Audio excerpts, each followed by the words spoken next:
This video is on section 9.3, predicting redox reactions. So the learning expectations for this lesson is to be able to look at a reduction oxidation reaction or an electrochemical reaction and predict whether or not that reaction would happen spontaneously. So if that reaction had enough activation energy, would it go to completion? Okay, so we're going to learn about predicting whether an electrochemical reaction is spontaneous or not. So typically we start this lesson by doing a mini lab, but what we're going to do here is we're just going to look at the results of this mini lab. So along the top here we have 4 metals: copper metal, zinc metal, lead metal, and silver metal. We also have 4 solutions. A solution of copper ions, and we can get a solution of copper ions from, say, a solution of copper nitrate, because copper nitrate would dissociate into copper ions and nitrate ions. The nitrates would just be spectators, or copper chloride would be another example. All we care about is the copper ions. Okay, so we're only looking at the ions in these solutions, the positive ions in these solutions. So let's look at these ions. These are 2+, 2+, 2+, and 1+. Well, what type of agents would they be? Would they be oxidizing agents or would they be reducing agents?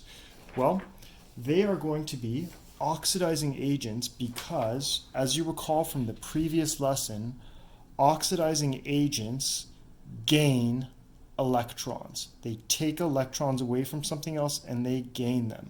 Right? And these are positive ions, so they are obviously going to have an attraction to negative electrons. So these solutions are oxidizing agents. That would make these metals reducing agents. Reducing agents, as you recall, are substances that give electrons away, so reducing agents lose electrons. So these substances are going to give electrons away and these substances are going to gain them. So this is a grid. So the first thing that we're going to do is, well, if we put copper metal into a copper ion solution, that's basically a non-reaction, because these are the two same substances. They have equal attraction to electrons. But let's take a look at putting zinc metal into a copper solution. If we put zinc metal into a copper solution, we would witness a reaction. So we would see a reaction. So that means that zinc would give up its electrons to copper that would take them. When we put lead metal in a copper solution, we would see a reaction. So lead would give up its electrons to copper and copper would receive those electrons. If we put silver metal into a copper solution, we would see no reaction. All right, so what we're going to do is I'm just going to finish off this chart for you as if we were to do the experiment ourselves, and then you can just pause and copy the answers. Okay, hit the pause button and copy the results of this mini lab or this little experiment that we did. Okay, assuming that we did this lab, we are now going to analyze the results of our lab. So we're going to use your results to make 2 lists. Well, we're going to list the oxidizing agents from the strongest oxidizing agents to the weakest, and the reducing agents from the weakest to the strongest. So I'm going to do the oxidizing agents with you guys. So which ones of these solutions, which one was the strongest oxidizing agent? So which of these ions always took electrons from the metal? Well, we can start with copper. Copper took electrons twice, but couldn't take electrons from silver. zinc had no ability to take electrons from any of these metals. So zinc actually, if I look, zinc is probably the weakest oxidizing agent because zinc 2 positive, or zinc ions, could not ever take electrons from a metal. So my weakest oxidizing agent there is going to be zinc 2 positive. I look at lead. The lead 2 positive ion was able to take electrons only once. It was not, did not have a strong enough attraction to electrons to pull them off of copper, and lead 2 positive did not have a strong enough attraction to electrons to pull them off of the silver. Okay. If I look at the silver ion was able to pull electrons off the copper and cause a reaction. The silver ions were able to pull the electrons off the zinc, causing a reaction, so on and so forth. So silver ions always reacted. So that means they have a very strong attraction to electrons. And then if I go ahead and list them in order, then came copper 2 positive and lead. Now I want you to pause the video and see if you can do the same thing for the reducing agent. So start with your strongest reducing agent here. So which of these metals always gave up their electrons? Because remember that reducing agents have to do with losing electrons. So which of these metals was the best or the strongest at losing their electrons? I'll give you a second to pause it and see if you can predict and come up with a list yourself. Okay, so if we look at our results, the strongest, which is going to be at the bottom, because I said weakest to strongest, was zinc. Zinc always gave up its electrons. No matter what zinc reacted with here, it always gave up its electrons to cause a reaction. Silver metal never gave up its electrons. So the silver metal there was very weak as a reducing agent because it never gave up its electrons. So silver is a very weak reducing agent. Silver metal, okay, and we can put these in. These are metals. Did not give up its electrons easily. Zinc gave up its electrons very easily. Conversely, silver ions gain electrons very easily, whereas zinc ions gain electrons very poorly. So you can see the relationship there. All right, step 3, complete the half reactions by adding electrons to show the relationship between the oxidizing agents and reducing agents. So I'll do the first one for you. Silver solution, so silver ions in solution, will gain an electron to become silver metal. So I want you to pause it and see if you can come up with the rest of this table. Okay, so that's the rest of the table right there. And what I'm going to do is I'm going to label what are my strong oxidizing agents and what are my strong reducing agents. So remember that down here in the bottom right hand corner, zinc was my strong reducing agent, because as we recall, zinc always gave up its electrons. If I look at the top left-hand corner, this silver ion was my strongest oxidizing agent.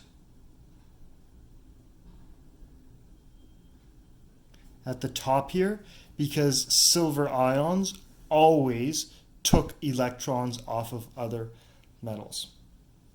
Okay, so top left-hand corner is your strongest oxidizing agents.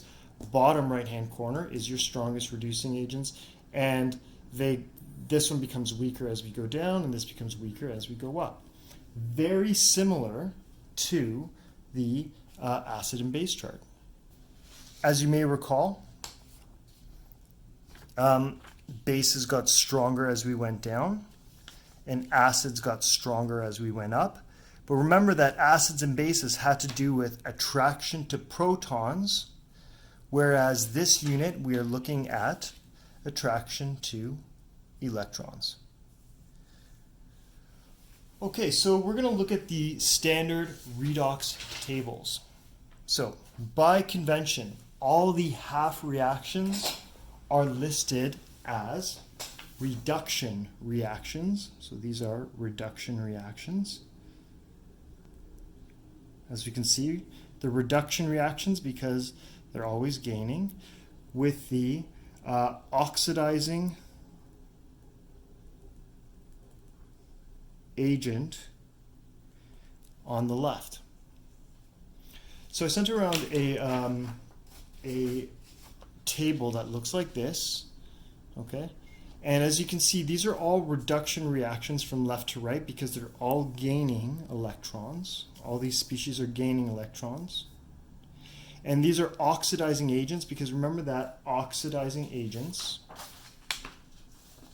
gain electrons. So the oxidizing agents are all on the left. So what else do we notice about this table? Well, top left-hand corner is your strongest oxidizing agent.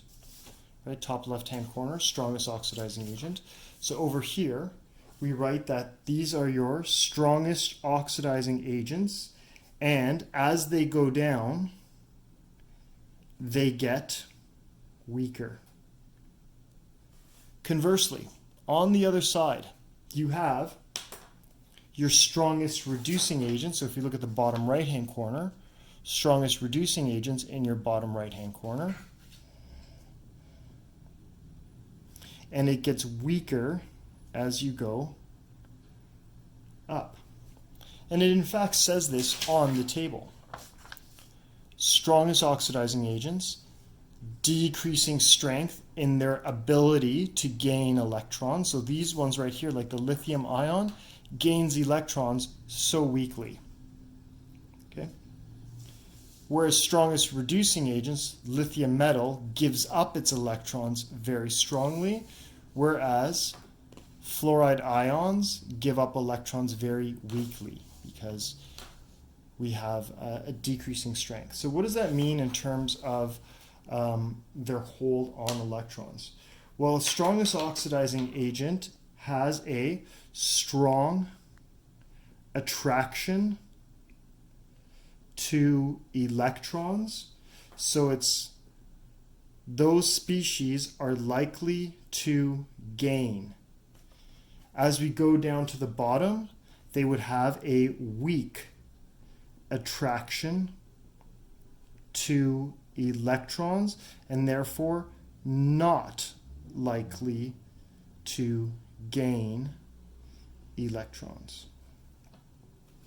Same thing with reducing agents. At the bottom, the strong reducing agents have a weak attraction to their electrons, therefore likely to lose them. So these ones at the bottom here are likely to give up their electrons, whereas at the top they have a strong attraction to their electrons. Okay, so they are not likely to lose them. Great. Now, we talk about strong attraction, weak attraction, and so all of this has to do, they're all relative to each other, right? So all of these, we talk about strong attraction, weak attraction to electrons, but relative to what? This attraction has to deal with potential energy, so therefore there has to be a reference point, and so the reference point we see is in comparison to hydrogen. Okay, so that is our reference point. So right in the middle is our hydrogen. That's our reference point. Like stronger, weaker in comparison to hydrogen. So that's our reference. Okay, so is the following reaction spontaneous? Let's use our chart. Let's look at nickel and zinc. Let's see, so nickel it's the metal, so it would act as the reducing agent. Okay, so this would be my reducing agent.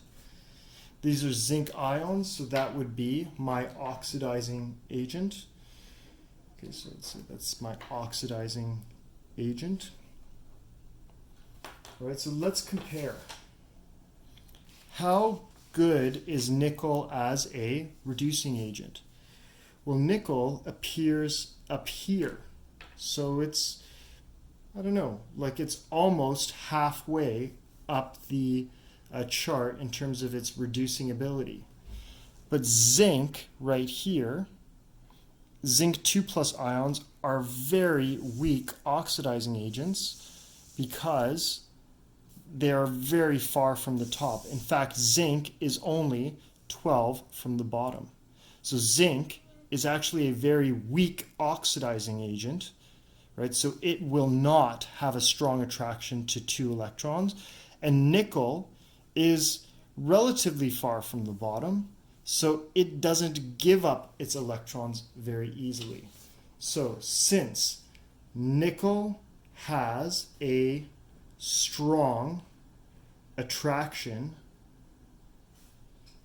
to its electrons, and zinc 2+ has a weak attraction to electrons. So zinc 2+ will not pull electrons off very easily, and nickel has a relatively strong attraction to its electrons. Therefore, this is a non-spontaneous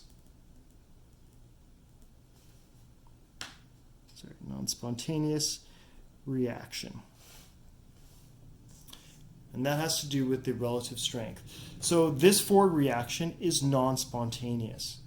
The reverse reaction, though, remember, if the forward reaction is non-spontaneous, then the reverse reaction is spontaneous, and let's check that. Nickel 2+. Nickel 2+ is about here. So it's not a extremely strong oxidizing agent, right? It's pretty far from the top, right? However, zinc is close to being a strong oxidizing agent. So even though nickel 2+ has a weak attraction to electrons, zinc will give them up relatively easily, so the reverse reaction would be spontaneous. However, the forward reaction right here is non-spontaneous. Okay, so the reverse reaction is spontaneous. So reverse is spontaneous.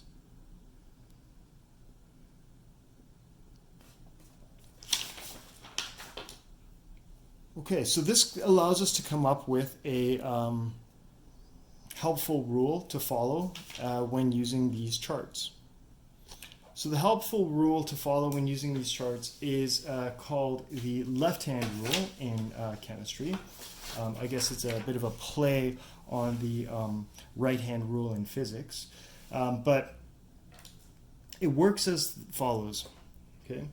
If your left hand, so on the oxidizing agent, is higher than your right hand, which should be on your reducing agent, then the reaction is spontaneous.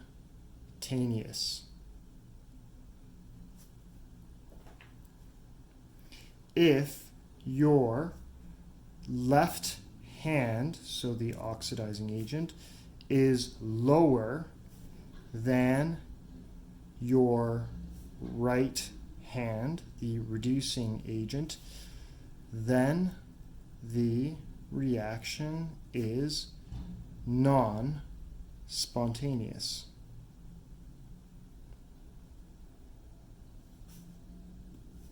And why does that work? Well, let's take a look at this chart. if your left hand is above your right hand, that means that your left hand is close to the strong oxidizing agent, which means that these species have a strong attraction to electrons. And if your right hand is below it, then that means that it's closer to the strongest reducing agent, which means that these species are likely to give up their electrons. So a combination of things that are likely to gain electrons and things that are likely to lose electrons, will that result in a spontaneous reaction? Now, if we switch these and we go opposite, then that means that these ones are very unlikely to lose their electrons, and these ones are very unlikely to gain electrons. So that's how the left-hand rule works. So what we're going to do is we're going to there's some steps here that help you tackle these questions, right? And remember that the learning expectations for this lesson was to predict whether a reaction would be spontaneous. So if you mix two chemicals together, would this be a spontaneous electrochemical reaction? Okay, would there be an exchange of electrons spontaneously? All right, so we're going to look at example 1.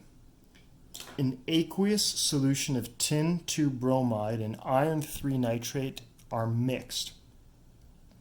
Step 1 says for me to list all the substances present. Okay, so I'm just going to write here, step 1. Okay, and you don't have to write this in the future, but step 1, list all the substances that are present. This means splitting ionic solutions into their ions. Anything that is aqueous means H2O is present. And you have to be careful because these species can act as both reducing agents and oxidizing agents. So you just have to be careful there. All right. So let's look at this. This means splitting ionic solutions into the constituent ions. So tin 2 bromide solution means if it's a solution of tin 2 bromide, that means I have tin ions and I have bromide ions. I don't need to worry about the stoichiometric coefficients there for the dissociation. Just list what's present. Iron 3 nitrate solution, so that means I have iron 3 ions and I have nitrate ions. Now these are all aqueous solutions, and because I have aqueous solutions, that means when I mix these together, these are all dissolved in water, so I also have water present. Okay. So step 1, I have listed all the substances that are present. Step 2, identify your strongest oxidizing agent by going down the left side and finding the first substance you have. Okay, so I'm going to start at the top here. Okay, and I'm going to go down from the top and I check to see if these things are present in my question. No, no, no. Okay, let's keep going. Oh, no, see that's bromide.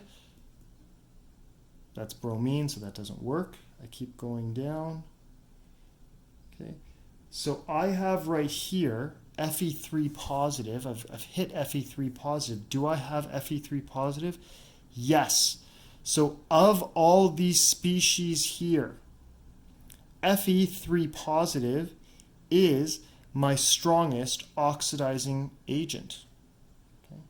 So I'm going to circle this one right here as being my strongest oxidizing agent. So that's my step 2.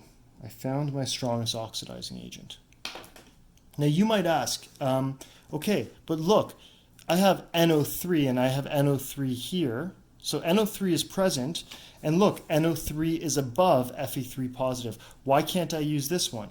Well, this is NO3 negative plus 2 protons. And as you can see here, I don't have any protons. So just because I have one of them doesn't mean that I can use this reaction. I need both of them for them to act as a strong oxidizing agent. And as we can see here, I only have one of them. So I had to keep going, and then I hit Fe3 positive. So I've now found my strongest oxidizing agent. Step 3, identify the strongest reducing agent by going up the right side until I hit the first substance. Okay, so I'm going to start from the bottom here, okay, because that's my strongest reducing agent, and I go up until I hit something that I have in the solution, or in the question. Okay, it looks like it's SN2 positive. That's the first species that I was able to hit that I had present here. Okay. Yep, SN2 positive. Great. So SN2 positive is going to be my strongest reducing agent. So I found step 3. This is my strongest reducing agent. Step 4. Write out the 2 half reactions and balance them so that electrons will cancel. So let me write out my half oxidation reaction. Remember, oxidation means loss of electrons. So going from the right side, I had SN2 positive. So as we can see, there's a double arrow here. So that means this is a loss of electrons. That means this reaction is going this way. So I will write SN2 positive, okay, going backwards to lose 2 electrons and make SN2 positive, SN4 positive. Okay. Then I'll look at my half reduction reaction. Remember, reducing means gaining electrons. And so I look at Fe3 positive, and that, okay, gains an electron to become Fe2 positive. So Fe3 positive plus an electron becomes Fe2 positive. All right. The tin 2 ion is giving up 2 electrons, and iron is only gaining 1. So what I have to do is I need to balance them so that the electrons will cancel. So I'm going to take this and I'm going to multiply it by 2. So I will have then 2 irons, 2 electrons, and 2 iron 2 positive. Then I'm going to combine my 2 reactions. And when I combine my 2 reactions, my electrons will cancel. So my overall reaction is 2 Fe3 positive aqueous plus tin 2 positive aqueous, forming 2 Fe2 positive aqueous and tin 4 positive aqueous. And so let's check to see if this is spontaneous or not. Well, my left hand is on the Fe3 positive, and my right hand is on the SN2 positive. So because my left hand is above my right hand, this is a spontaneous reaction, because that means Fe3 positive is closer to the top, making it a stronger oxidizing agent. So it has a very strong attraction to electrons. And even though tin is halfway up the page in terms of reducing agents, because this has a strong attraction to electrons, this will actually pull the electrons off of tin. Left hand is above right hand. This is a spontaneous reaction. So, as I said, we are looking to predict whether a reaction will be spontaneous or not. And so by following these steps, we can look at everything that's present and see if a reaction is spontaneous. So what I'm going to do is I'm going to move on to this next question here, and I just want you to pause and do step 1, which is list all the substances that are present. So take a look at this, press pause, and try and list all the substances that are present. Okay, so these are the species that were present. We had iron 3 chloride solution, so iron 3 positive ions, chloride ions, and because it's a solution, water, in a nickel plated container, so that means that the container has solid nickel in it.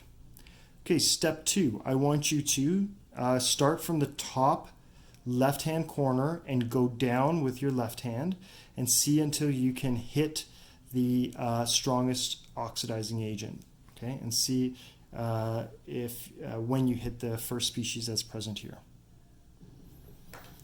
Okay, so you'd find that iron 3 positive is your strongest oxidizing agent. Now you're going to start from the bottom right hand corner and go up until you hit a species that is present here, and that would be your strongest reducing agent. Okay, so your strongest reducing agent is nickel. Okay, there we go. So I've identified my strongest oxidizing agent, my strongest reducing agent. Now what I have to do is write out the two half reactions. So what I'm going to get you to do again is pause it and write out the two reactions, and when we come back they will be written out and you can check your work. Okay, so pause it right now. Go ahead. Okay, so the half oxidation reaction was this one. So as we went up from the bottom to find our strongest reducing agent, we hit nickel. And as a reducing agent, it's going to give up its electrons, so we use the reverse reaction. So nickel gives up 2 electrons to find nickel 2 positive. So now you have to do your half reduction reaction. So again, pause. Okay, so that's your half reduction reaction right there. And now see if you can figure out if you need to multiply anything to cancel out the electrons, and then write your overall reaction. Okay, so our overall reaction is as follows right here. We have to multiply this reaction by 2 so that the electrons would cancel. We combine the reactions, cancel the electrons, and we end up with this. Now let's check our left-hand rule here. We look at Fe3 positive. Fe3 positive is right here. Nickel is over here. Left hand is above right hand. So that means that Fe3 positive has a fairly strong attraction to its electrons. Nickel has a relatively weaker attraction to its electrons, so it's going to give them up. Iron 3 positive is going to take them. That is going to be a spontaneous reaction. So here's the key. This lab technician that's storing that solution in a nickel-plated container, well, this solution is going to react with the container over time, and eventually, if there's enough of this solution here, it will eat through the nickel-plated container. Okay, move on to the next one and see if we can do this one. Again, identify the substances that are present. Note hydrobromic acid and potassium dichromate solution. Okay, so these are all the substances that are present. So we have hydrogen ions from the hydrobromic acid, bromide ions, potassium ions, dichromate ions, and water, which should not be aqueous. Water, in fact, should be liquid. So now what we're going to do is we're going to identify the strongest oxidizing agent. So we're going to go from the top, okay? Going from the top here, we go down, we go down, we go down. Oh, I've got dichromate. And I have hydrogen ions right at the top. Let's see if I have both dichromate and hydrogen ions. Ah, look at that. Hydrogen ions and dichromate. So these two things together, they make your strongest oxidizing agent. So even though they came from separate compounds, together they will make a strongest oxidizing agent. Let's take a look and see if you can find your strongest reducing agents starting from the bottom. Well, you see potassium here, but that's potassium metal, not potassium ions. So we have to keep going up. Okay, so keep going up until you find your strongest reducing agent. So as you go up, you will eventually hit, like, say, for example, water, but that's water and phosphorus acid. We don't have phosphorus acid there. We have bromide here, but that's bromide and solid silver. We don't have solid silver. So where do we hit bromide by itself? Well, that's right at the top here. So look, this is a very, very weak reducing agent, which means it has a fairly strong hold on its electrons and is not likely to give them up. However, look, dichromate with acid, so acidified dichromate, That's a very strong oxidizing agent, so that is a very strong pull on electrons. So even though this has a strong hold on its electrons, unlikely to give them up, this has a very strong attraction to electrons, so it's very likely to gain them. So bromide right here, that's your strongest reducing agent. Okay. And what we're going to do is, I'm just going to get you to pause this, see if you can do the entire rest of the question yourself, and then when we come back, we'll have it all written out and take it up. Okay, so if we took a look at this, the half oxidation reaction is the two bromide ions releasing their two electrons to become bromine. Okay, again, that is the reverse reaction of what we see here. The reduction reaction is the acidified dichromate gaining 6 electrons to become 2 chromium 3 positive ions and 7 waters. As we can see here, that's 6 electrons, that's 2 electrons, that needs to be multiplied by 3. And then we get our overall reaction when we combine them. This is in fact spontaneous because left hand is above right hand, right there. And so therefore this is a strong oxidizing agent, strong reducing agent. This is a strong oxidizing agent. It's a relatively strong oxidizing agent. Even though this is a weak reducing agent, this is strong enough to compensate for this weak reducing agent right here, and the reaction will still be spontaneous. When we look at the next lesson, we're actually going to be able to quantify whether a reaction is spontaneous or not using these voltages. Okay? And so that will come into effect in the next lesson to determine whether or not a reaction is spontaneous by using voltages. All right. Okay, homework is listed at the top here, and what I'm going to do is I'm just going to ask you to skip 23F, so skip this one right here. Okay, great, thank you.